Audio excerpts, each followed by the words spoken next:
hordoftoonni Oromiyaa Maas Miidiyaa bakka jirtanitti nageenyi keenya isin haa qabu jecha miidiyaan keenya Oromiyaa Maas Miidiyaa ji'oota muraasaaf tamsaasa isaa addaan kutee akka ture ni yaadatama. Maarree isinis maaliif addaan kuttan jechuun bilbilaanis ta'e karaa teelegiraamiin nu gaafachaa turuun keessan ni beekama. Egaa nutis yaadaa fi komii nurra ga'e fudhachuudhaan yeroo dhiyootti qophiilee adda addaa bifa haaraadhaan qindeessuudhaan isiniif dhiyeessu qophii keenya xumurree jirra. Qophiileen isin bohaarsaa isin barsiisan maal fa'iyyuu jettan xalayaa jaalalaa.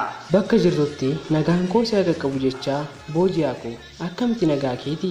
Ergaa jabduu yoomillee taanaan kan baay'ee si miidhu isa ati jibbitu diina kee osoo hin taane sasii waliin nyaatee dhugu akka ta'e dagachuu hin qabdu. Seenaa jireenyaa namoota beekamoo yeroo sanatti Jeneraal Taaddasaa Birruu rakkoowwan isa mudatan kana osoo hin sodaatiin cabsee itti galuudhaan diina isaa mo'achuu danda'eera. Oduuwwan waqtaawaa ammallee lammiileen Itoophiyaa hedduu Saudi Arabiyaa keessatti gidiraa fi rakkoo cimaa keessa akka jiran himan. Walaloo ati anaaf kennaadha qabeenya jaalalaa yaaduma kee hin baheen isaan olii galaa.